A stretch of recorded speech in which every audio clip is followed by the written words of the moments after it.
here with Heather Jo Clark, and she's an Evolution veteran, and you're preparing for a fight on December 10th. How many times will this be? How many fights will this be? This would be number 4 on Evolution. Wow. Yeah. And so I wanted to take the opportunity to kind of go back in time, and let's talk about your first fight with Evolution. My first fight was against Cayenne Hampton, or the Pepper, and she said she was going to burn me, and I put that fire out because I submitted her in less than 2 minutes. That was a really great fight because she seemed like she was... Looking at the two of you, I was like, oh no, Heather's gonna get beat up pretty bad, but you weathered the storm and you got... I know, what a jerk I am. You saw that, right? Okay, well, let's move on to your second fight. Tell me about your second fight. Second fight was with April Coutinho, and I'm gonna lie, I was a little intimidated because she was 3-0, and you know, she had broke one of the girls that I used to train with here. She broke her orbital, you know, so you obviously know she's got some power. But I trained hard, went in there, and got my 10-second knockout. So that's something that will just, you know, shine in my life forever. And it was just an amazing experience, and let's try to do it again someday. Wow, that was a really incredible knockout, and fun. I love to watch the footage of it. Just back it up a little bit and watch it. Yeah. So let's move on to your third fight. Tell me about your third fight. Third fight was Jennifer Scott, boxer turned MMA. I think she was also undefeated, 2-0. And you know, I was expecting her to just come out and bang, and I was up for it, but the moment came and I got underhooks and I took her down, and that was fun because I, you know, started like a hematoma the size of a golf ball. Sorry, Jennifer, you're very sweet, but it was you know, it was something to aim for. It was definitely a target to get. And, you know, I gave it to her. The girl came out after the first round. I was sitting there, and little John Dotson was sitting in my corner, and Diego, and they're talking to me, and I'm looking, she ain't coming out. She ain't coming out. This girl is not coming out. Sure enough, she came out that second round, and I knew I had to finish her. I knew that the best way would have been to take her down. So I took her down again, and got the TKO victory via elbows. That was another good fight. So Heather has given us 3 great fights. She's fixing to give us a 4th. Tell me about your opponent coming up on the 10th. Chelsea Corelli. I don't know if I'm probably not saying her name right, but she is 6-4. I'm dropping weight classes. I'm going down to 115 for this one, and feeling great about it. Feeling really strong and lean and fast. And she's 6-4, all wins and losses by submission. Sorry. So I'm guessing she doesn't like to doesn't like to stand. So, you know, we'll see. Might keep it standing, might take her down, go for her third loss as a rear naked choke. She just lost her last 2 by rear naked choke. So, yeah, we'll see where it goes. I want to talk about, you know, when we first started Evolution, this is maybe a touchy subject. It seemed like female MMA fighting was kind of just coming to the forefront. There were some big fights and some big organizations. And since then, you know, some things have happened. Strikeforce is no longer a single entity. It's now owned by Zuffa. And you just don't see necessarily the push for the women's MMA. So I want to ask you very straightforwardly, where do you think women's MMA stands right now? What can we do to bring it back to that point? You know, it's growing immensely every day. You know, Martin put on that last card when I fought Jennifer, was all women's pro card, and that was awesome. And you know, Black Eye is doing a lot of women's stuff as well. And I did, my last fight was in Oklahoma. It was all women's card for breast cancer awareness and all this stuff. So you know, it's definitely growing, and it still has a long ways to go. You know, Dana White still is not accepting us, and you know, hopefully one day we'll be able to prove that, you know, we train just as hard and we put everything on the line just as much as all the guys do. So it's growing. It's definitely growing. So, you know, from my point of view, I don't know. There's something about watching 2 really good-looking girls beat each other up. How about 2 bad-looking girls?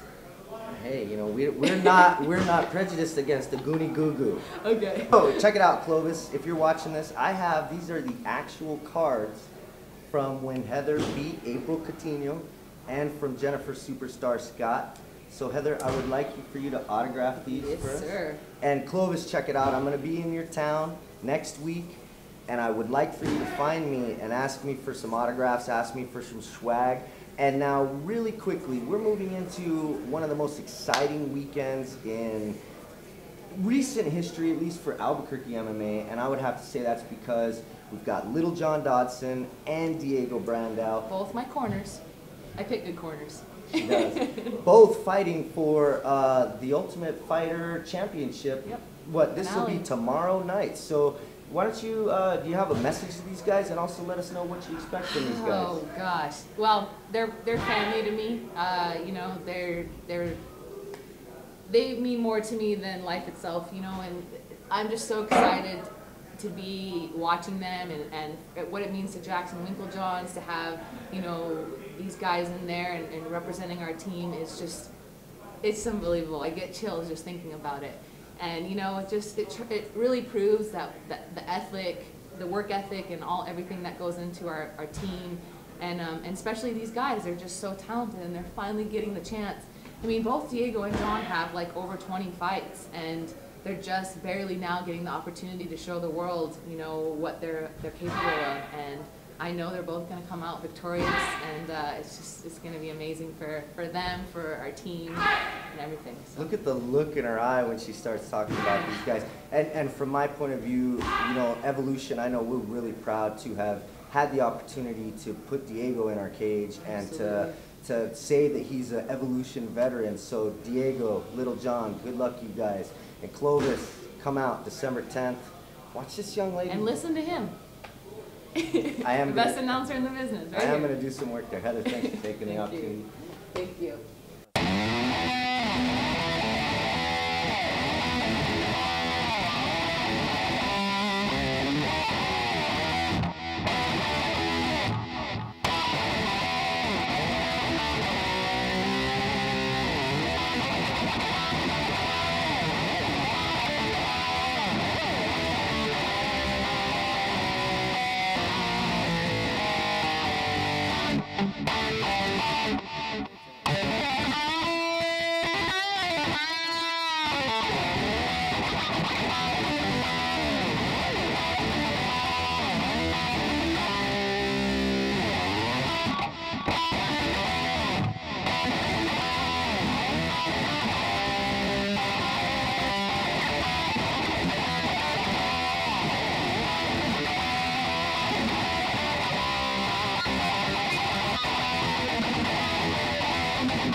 Good. The one thing is sitting down, we were able to get more of your body. Oh, but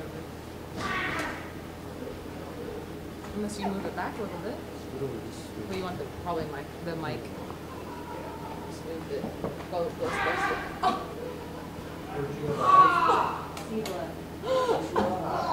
Oh, yeah. We're here inside Jackson Winklejon's gym in Albuquerque, New Mexico.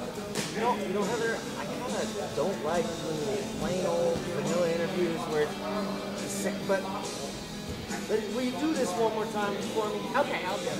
Okay. Just have you.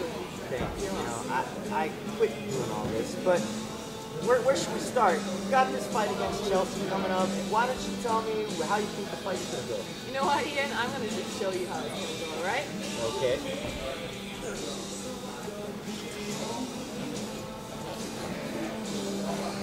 He's out. He's out. He's out. Ian! Boom!